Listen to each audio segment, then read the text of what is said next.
तर मित्रांनो, मी आता आलेलो आहे बाहेर फोटोशूट करण्यासाठी माझ्या सासऱ्यांसोबत आणि तुम्ही बघू शकताय कसा व्ह्यू आहे छान.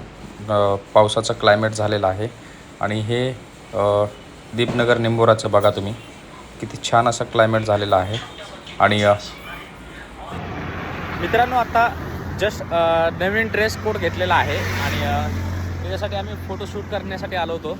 आणि हे बघू शकता माझ्या पाठीमागे हे लाईटीचा प्लॅन्ट आहे आणि इकडे हे फेकरी आणि माझ्या पाठीमागे जो दिसते तुम्हाला ते निंबोरा. तर आता जस्ट फोटोशूट करण्यासाठी आलो मी आणि माझे सासरे पाटील. तर तुम्हाला कसा माझा नवीन लुक वाटला आहे ते मला कमेंट करून नक्की सांगा आणि लाईक, शेअर आणि सबस्क्राईब करायला विसरू नका. चला बाय. मित्रांनो, माझा नवीन लुक तुम्हाला कसा वाटला हे नक्की कमेंट करून सांगा आणि चॅनलला सबस्क्राईब करा. धन्यवाद.